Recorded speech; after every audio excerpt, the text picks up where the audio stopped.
아멘. 네, 오늘은 함께 하시는 하나님이라는 제목으로 말씀을 전하도록 하겠습니다.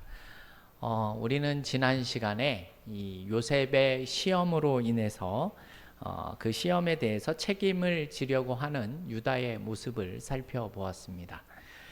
베냐민만 남기고 돌아가라 이렇게 이야기를 했지만 유다는 그렇게 할 수 없는 이유를 아주 장황하게 설명하는 내용이 이 44장의 매우 큰 부분을 차지하고 있었습니다. 유다는 자신이 베냐민을 대신하여 종이 될 터이니 고향에 계신 늙은 아버지를 생각해서 선처해 달라라고 이렇게 호소하는 내용이었습니다. 이런 유다의 호소에 대해서 이 45장을 보게 되면 이제 요셉이 그 이야기를 듣고 그 정을 억제하지 못하여서 큰 소리로 우는 장면이 보여지게 됩니다. 그러면서 형들에게 자신에게 가까이 오라라고 이야기를 하고 이제 자신이 형들의 동생인 요셉이라고 그 신분을 밝히는 모습이 45장에 나옵니다. 그러면서 45장 5절을 보게 되면 우리가 너무 잘 아는 매우 유명한 말씀이 나오죠. 우리 말씀 한번 띄워 주시겠습니까? 우리 45장 5절 말씀이 아닙니다. 그 다음이네요. 죄송합니다. 제가 읽어보겠습니다. 당신들이 나를 이곳에 팔았다고 해서 근심하지 마소서. 한탄하지 마소서. 하나님이 생명을 구원하시려고 나를 당신들보다 먼저 보내셨나이다. 이렇게 말씀합니다. 오랜만에 이 형들과의 만남이 애굽의 총리와 또 그 어떤 가나안의 어떤 아들들의 모습 사이에서 만났지만 이러한 일들에 대해서 그 과거에 대해서 형들이 두려워할까봐 형들을 안심시키는 모습이 나오죠. 그리고 하는 이야기가 무엇입니까?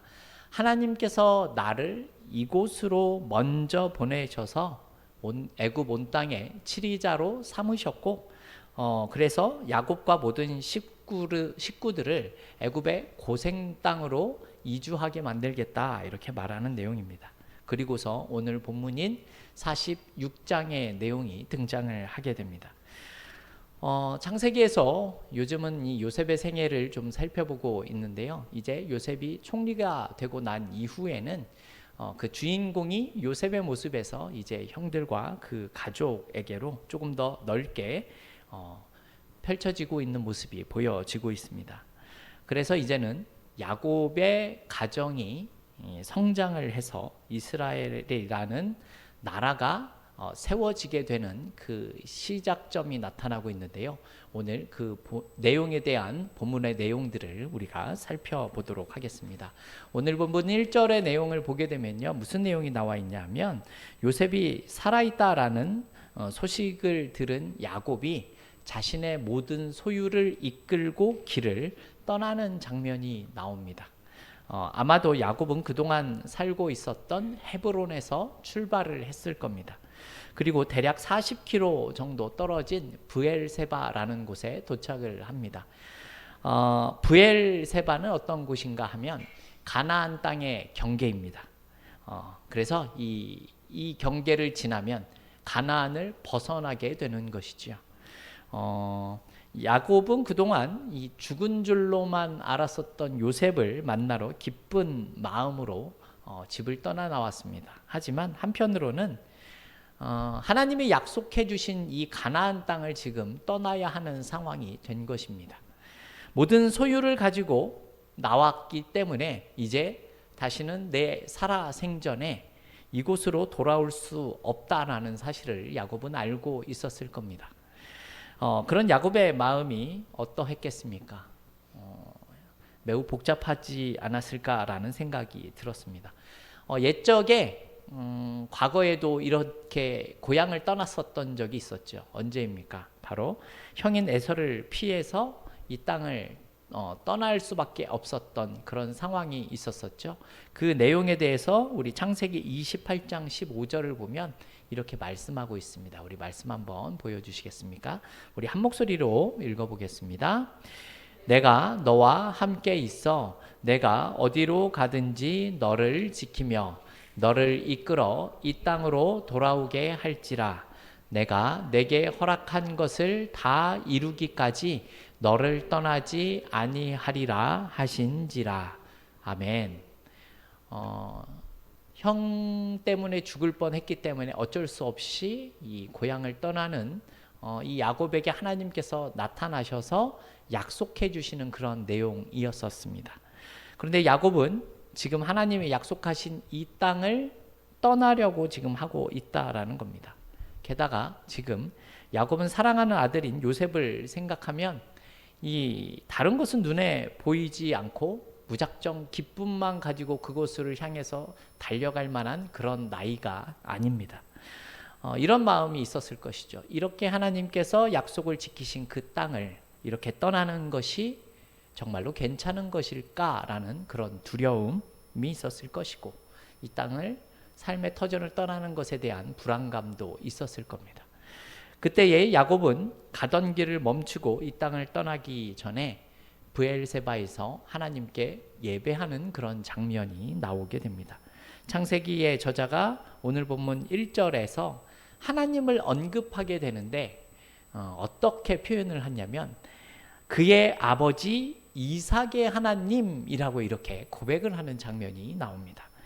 야곱이 예배를 드리는 하나님은 야곱의 아버지 이삭이 섬겼던 하나님이시다라고 지금 분명하게 이야기를 하고 있는 장면인 겁니다.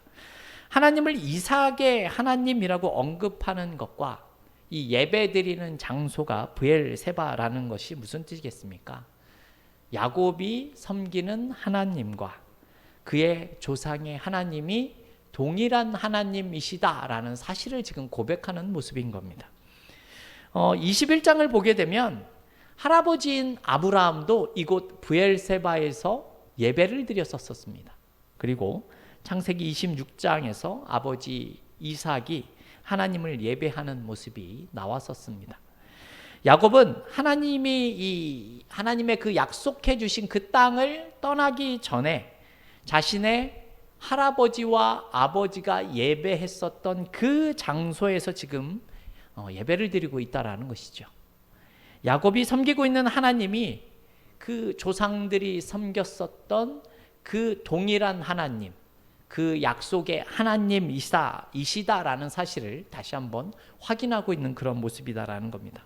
그러자 또 어떤 일이 일어납니까? 그날 밤에 하나님께서 야곱에게 나타나셔서 야곱아 야곱아라고 부르시는 장면이 2절에서 오늘 보면 2절에서 나타나고 있죠. 옛적에 이 야곱이 에서를 피해서 두려워서 떠날 그때에 하나님께서 베델에서 찾아오셔서 말씀하셨었습니다. 그리고 그와 비슷한 상황이죠.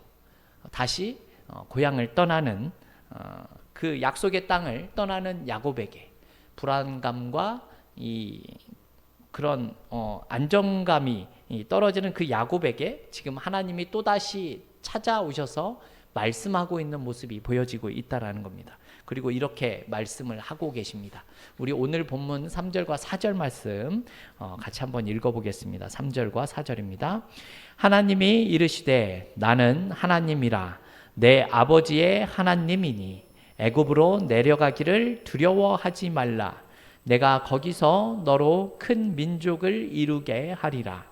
내가 너와 함께 애굽으로 내려가겠고 반드시 너를 인도하여 다시 올라올 것이며 요셉이 그의 손으로 내 눈을 감기리라 하셨더라. 아멘. 이 3절과 4절 말씀을 보게 되면 하나님께서 야곱에게 하시는 내용이 무엇입니까? 애굽으로 내려가는 것을 두려워하지 말아라 이렇게 말씀합니다.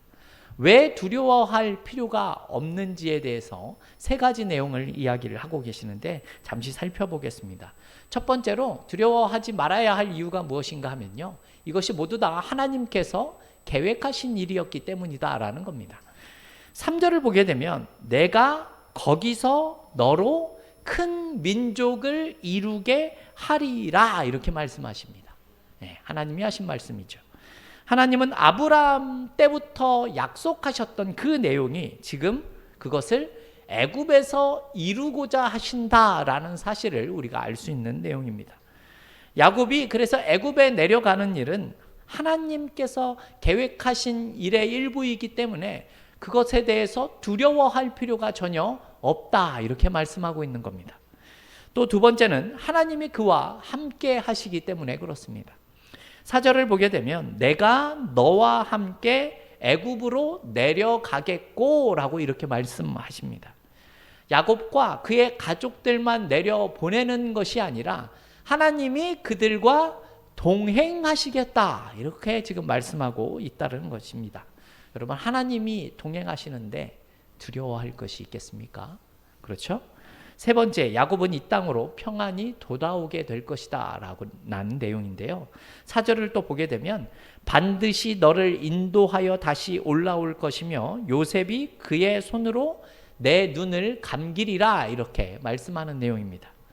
야곱은 애굽에 내려가서 평안하게 그곳에서 죽음을 맞이할 것이고 다시 약속의 땅으로 오게 될 것이다, 이렇게 약속하고 있는 내용입니다.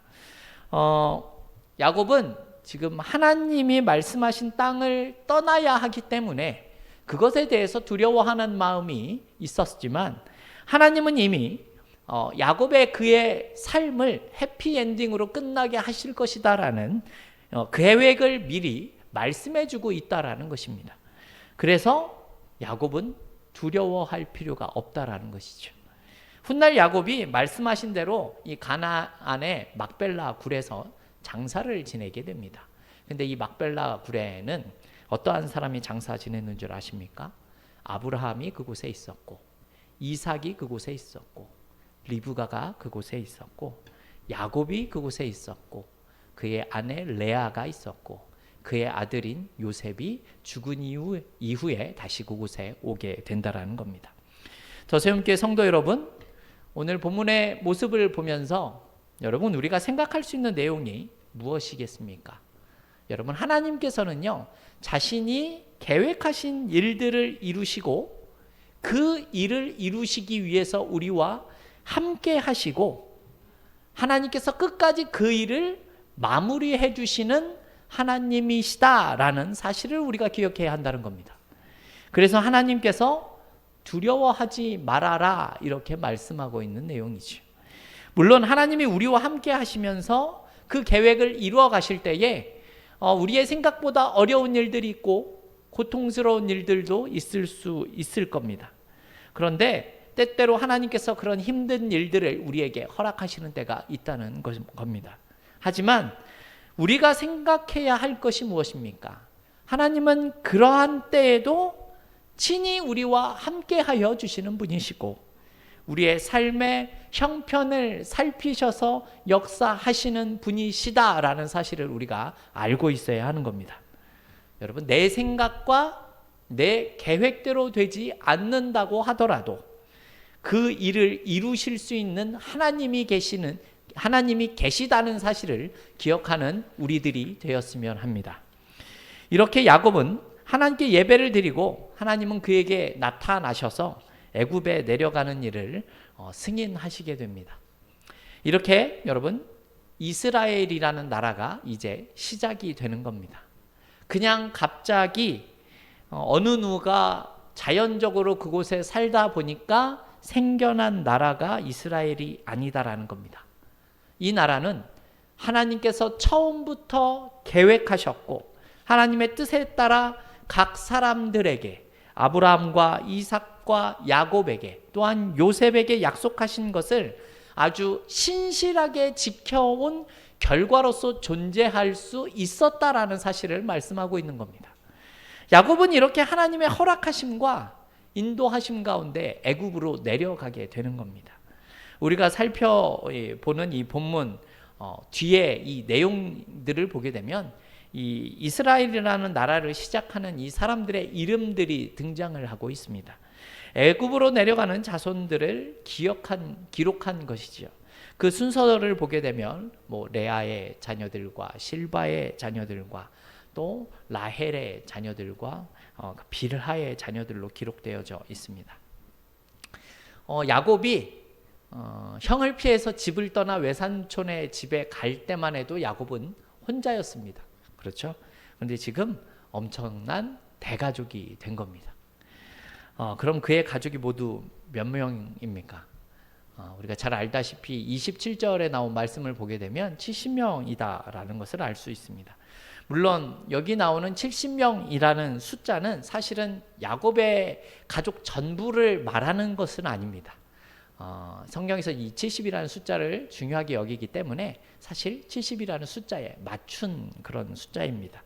저자가 의도를 가지고 70명이라는 숫자에 맞춰서 지금 이스라엘의 시작을 알려주는 그런 내용입니다. 그런데 70명이라고 할 때에 또 나오는 질문 중에 하나가 있는데요. 그것이 무엇인가 하면 이 사도행전 7장 14절을 보게 되면요. 이제 스데반이 설교를 하는 과정 가운데 이스라엘 백성들에게 말씀을 전하면서 야곱과 온 친족은 75명이다라는 그런 이야기를 하게 됩니다. 창세기에서는 70이라고 하는데 사도행전은 75명이라고 하니까 그 차이점에 대해서 우리가 의문을 가질 수 있는데 스데반이 설교할 때 75명이라고 이야기를 한 것은 이 성경의 번역본 중에 그 당시에 익숙하게 사용했었던 70인역이라는 그런 성경의 번역본이 있습니다. 그 70인역을 보게 되면 애굽에 내려간 자손이 75명이라고 나와 있는데 차이가 있는 것이 무엇이냐면 애굽에 살고 있었던 요셉의 손자들 5명을 포함시킨 그 숫자가 75명이다라는 겁니다. 어찌되었든 야곱이 이제는 혼자에서 많은 자손들을 데리고 애굽으로 내려가게 됩니다. 하나님이 아브라함에게 하셨던 약속이 성취되어져 가는 모습이 이제는 보여지기 시작을 하는 것이죠. 70명으로부터 이제 이스라엘은 아주 크게 번성하게 될 것이다 라는 겁니다. 다음으로 46장에서 언급이 되고 있는 내용들을 보게 되면 사실 이스라엘이라는 나라로 이들이 성장하기 위해서는 지금 있는 이 흉년을 잘 견뎌내야만 합니다. 먹을 것이 필요하다라는 것이죠. 또한 이것뿐만이 아니라 이들이 이 위험이나 공격으로부터 안전하게 거할 수 있는 곳이 필요합니다. 쉽게 말하면 이스라엘이라는 나라가 자라나는 데 있어서 필요한 장소가 필요하다라는 것이죠. 그래서 오늘 본문에서는 그 땅의 이름을 애굽에 있는 고센이다라고 반복해서 언급을 하고 있습니다.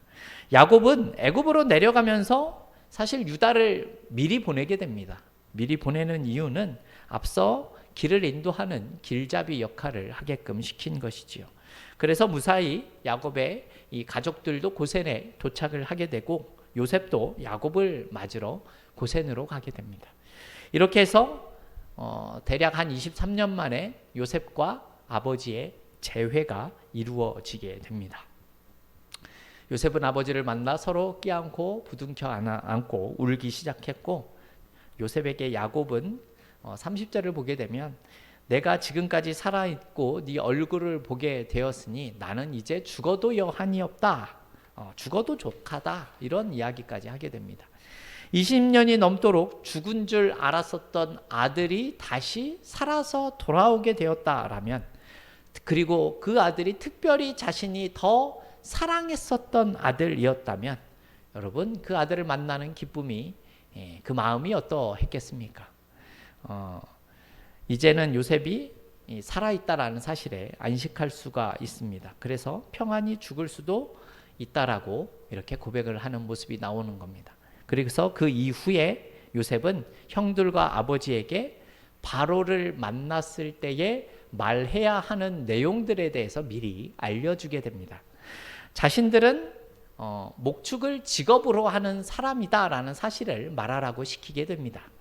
왜냐하면 애굽 사람들은 목축을 싫어합니다. 목축을 싫어합니다. 이렇게 이야기를 하면 고센 땅을 허락해 줄 것이고 이곳에서 살 수 있게 될 것이다라고 미리 알려주는 겁니다. 고센 땅은 이 풀이 많았고 물이 풍부한 곳이어서 목축을 하기 아주 적당한 그러한 곳입니다. 그리고 사실 애굽의 중심지와는 좀 거리가 있는 곳입니다.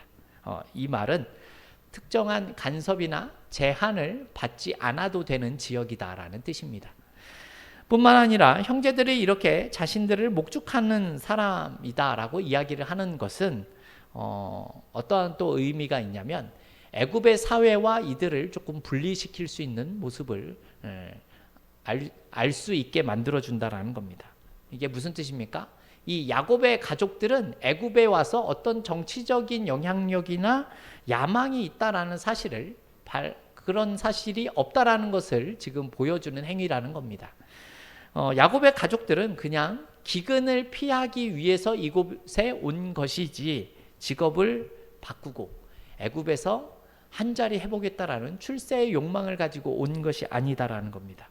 그래서 애굽 사람들이 이 목축을 싫어한다라는 이 사실이 이스라엘의 입장에서 보면 아주 다행스러운 일이고 그들에게 있어서 매우 필요한 일이었다라는 사실을 우리가 생각해 볼 수 있습니다. 왜냐하면 이스라엘이 애굽 사람들과 분리가 되어져 있어야만이 이스라엘은 자신들만의 정체성을 가지고 성장할 수 있는 그런 환경이 될 수 있기 때문에 그렇다는 겁니다. 당시 강대국이었었던 애굽 아닙니까? 그래서 고센 땅에 있다라는 것은 외부의 침입으로부터 보호를 받을 수 있는 곳이었고 또한 이들이 목축업을 하기에 더할 나위 없는 것이었고 또한 애굽과 중심지와 떨어져 있어서 이들이 스스로 성장할 수 있는 매우 중요한 지역이었다라는 사실을 우리에게 보여주고 있는 겁니다. 마치 어떠한 내용인가 하면 이스라엘이라는 아기를 인큐베이터에서 키우는 애굽의 모습과 같다. 우리는 이렇게 생각해 볼 수 있는 겁니다. 하나님께서 이스라엘이라는 나라가 잘 성장하기까지 애굽이라는 보호 아래 두시게 되었다라는 겁니다. 여러분, 이 모든 일들이 지금 하나님의 계획 안에서 이루어지고 있는 그런 일들이었다라는 겁니다. 여러분 생각을 해보십시오. 하나님의 계획 안에는요, 모든 것이 다 포함되어져 있습니다. 정말 원대한 계획부터 아주 세세한 부분까지 하나님이 다 이루시고 계신다라는 사실을 우리가 기억해야 한다는 겁니다. 여러분, 야곱이 어떻게 여기까지 오게 되어져 있습니까? 여러분, 애굽의 이 고센 땅이라는 땅을 하나님께서 준비시켰기 때문입니다. 앞서 말씀을 드렸지만 애굽 땅은 목축을 하기에 굉장히 좋은 땅이지만 그 목축을 애굽 사람이 싫어하는 그러한 모습이지요. 반면 이스라엘 백성들은 어떻습니까? 그들은 날 때부터 목축을 계속해서 해왔었던 그런 민족입니다. 때마침 애굽의 7년의 풍년과 흉년이 찾아왔지 않습니까? 그래서 이들은 그 일 때문에 사실 요셉이 총리가 될 수 있었다라는 사실을 우리는 잘 알 수 있습니다. 그리고 그 일이 있기까지 무슨 일이 있었습니까? 술 맡은 관원장과 떡 맡은 관원장을 감옥에서 만나 같이 생활하는 일이 있었습니다. 그리고 그 일이 있기 전에 또 무슨 일이 있었습니까? 보디발의 아내 때문에 요셉이 감옥에 갇히는 그런 장면들이 있었습니다. 그 일이 있기 전에 또 무슨 일이 있습니까? 형들은 요셉을 시기해서 상인들에게 종으로 팔아버렸습니다. 여러분, 지금의 결과가 있기까지 1년에 이런 모든 사건들이 전부 다 하나로 연결돼서 지금의 결과를 만들어냈다라는 말씀입니다. 성도 여러분, 하나님이 아닌 사람이 여러분 이렇게 하나하나를 다 계획하고 그 계획한 것을 이룰 수 있는 능력이 있는 사람들이 있겠습니까? 없지 않겠습니까? 그죠? 네. 여러분, 이 모든 일이 있기까지 하나님은 제일 먼저 아브라함을 부르신 겁니다. 그리고 그에게 말씀하셨던 약속을 신실하게 이루어 나가십니다. 그리고 그의 아들 이삭을 부르셔서 하나님께서 또 그에게 아브라함에게 약속하셨던 그 일들을 동일하게 그 약속이 이루어지게끔 만드십니다. 그리고 또 야곱을 부르시지요. 물론 야곱이 사람을 속이면서 온갖 좋지 않은 방법을 사용했지만 그 모든 것을 하나님께서 합력하여 선을 이루셨기 때문에 지금 이 자리에 올 수 있게끔 만드셨다라는 겁니다. 그리고 그의 아들 요셉이 질투를 받는 것을 통해서 그를 애굽에 먼저 보내 총리가 될 수 있도록 만드시는 하나님이셨다라는 겁니다. 여러분, 야곱의 가족이 이 고센 땅에 이주하기까지 하나님께서 얼마나 많은 사람들과 얽히게 하시고 많은 사건들을 만드시고 다양한 일들이 있었는지를 우리가 생각해 볼 필요가 있다라는 것이죠. 여러분, 이러한 일들을 계획하고 이루실 수 있으시겠습니까? 그렇죠? 더세움교회 성도 여러분, 지금 이러한 일을 이루시는 하나님께서 지금 우리의 인생 또한 계획하고 있으시다라는 사실을 우리가 기억해야 한다는 겁니다. 사도 바울은 로마서 11장 33절에서 이렇게 말씀하는 모습이 나옵니다. 깊도다 하나님의 지혜와 지식의 풍성함이요 그의 판단은 헤아리지 못할 것이며 그의 길은 찾지 못할 것이로다입니다. 여러분, 하나님은 우리와 소위 말해서 클래스가 다른 분이십니다. 이 말은 우리가 하나님의 크신 계획과 뜻을 다 알지도 못할 뿐더러 안다고 해도 이해하지 못할 분이시다라는 것이죠. 그렇다는 것은 우리가 그 사실을 인정하고 믿음으로 살아가는 모습이 우리에게 필요하다라는 것입니다. 하지만 우리는 어떤 모습이 있습니까? 내가 먼저 나만의 미래를 계획하고 그 미래를 내가 이루기 위해서 신경을 쓰고 살아가는 경우들이 많이 있습니다. 그리고 내가 먼저 답을 다 정해놓고 하나님께서 그 일을 해주시라고 간구를 하고 왜 하나님께서 잘 해주시지 않느냐라고 생각을 하는 경우들이 많은 것이 실제적인 우리의 모습이기도 합니다. 근데 여러분, 우리들의 삶은 그런 모습이 되어서는 안 된다라는 것입니다. 왜냐고요? 우리의 인생은 내가 정해서 사는 것이 아니라 하나님께서 택하셔서 우리에게 생명을 주시고 자신의 계획 안에서 우리를 살아가게 만드시는 분이 계시기 때문에 그렇습니다. 그렇게 자신을 위해 머리를 쓰고 살던 야곱의 모습이 여러분 어떻게 됩니까? 결국 하나님께서 그를 사용하셔서 이 고센 땅까지 인도하여 주신 것을 우리가 볼 수 있다는 것이죠. 여러분, 우리가 아무리 대단한 계획을 가져도 결국 우리는 하나님의 계획 속에서 살아갈 수밖에 없다라는 사실을 우리는 인정해야 합니다. 우리는 요셉이 총리가 된 것에 매우 큰 의미를 두면서 살아갈 수도 있지만, 여러분, 하나님께서 아브라함을 부르셔서 이 일을 시작하셨고 요셉을 부르셔서 총리가 되게 만드심을 통하여 이 일을 마무리 짓고 있는 가운데 요셉을 총리로 세우셨다라는 사실을 우리는 기억할 수 있어야 한다라는 겁니다. 요셉이 총리가 된 게 아니라 하나님께서 요셉을 총리로 됨을 통하여서 자신의 계획을 이루시고 계신다라는 사실을 우리가 알아야 한다라는 것이죠. 성도 여러분, 그렇다면 우리의 인생은 어떤 것 같으십니까? 하나님께서 우리의 인생 하나 어쩌지 못하시는 연약한 분이 아니다라는 사실을 우리는 이 시간 알 수 있게 되는 겁니다. 여러분, 오늘 고센 땅으로 야곱의 가족들을 인도하시는 하나님의 모습을 우리가 생각해 보십시오. 그분이 무슨 일을 지금 계획하시고 이루고 계신지를 우리가 알 수 있어야 한다라는 말씀입니다. 우리 하나님은요, 드넓은 이 우주를 창조하시고 이 우주를 운행을 하시면서도 우리네 작은 인생 하나하나의 삶 또한 자세히 들여다보시고 인도해 주시는 분이시다라는 겁니다.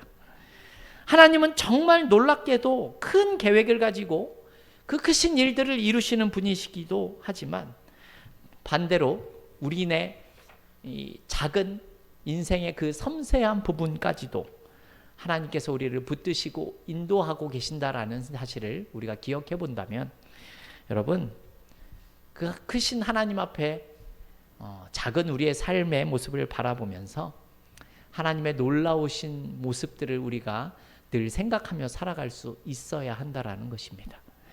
여러분, 아브라함과 이삭과 야곱과 요셉에게 함께 하시며 그들의 삶에서 역사하셨던 그 하나님께서 지금 나와 함께 계시고 나의 인생에도 역사하고 계신다라는 사실을 기억하셔야 한다라는 겁니다.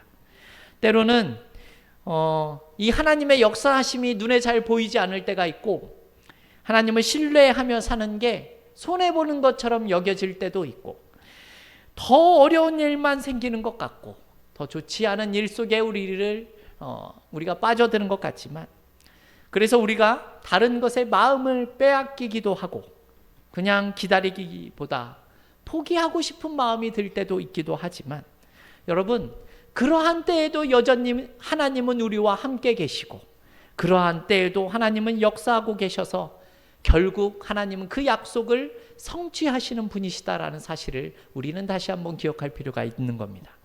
다만 우리가 하나님 앞에서 그러한 일이 이루어지기까지의 기다림이 필요한 것뿐이죠. 하나님은 눈에 보이지 않기 때문에 내 현실에 잘 와닿지 않고 때로는 내 삶과 상관없어 보이고 딴 얘기처럼 들릴 때도 있기도 하겠지만 여전히 하나님은 내 삶과 함께 하시고 우리에게 역사하시는 하나님이심을 우리는 늘 기억할 수 있어야 한다라는 겁니다. 성도 여러분, 그래서 우리는 기억해야 합니다. 내 눈에 보이지 않고 내가 깨닫지 못할 때에도 하나님은 여전히 내 삶에 역사하시는 분이십니다. 그것이 우리가 이 땅을 살아갈 때 하나님을 의지하며 바라보며 살아가게 만드는 힘이 될 수 있는 것입니다.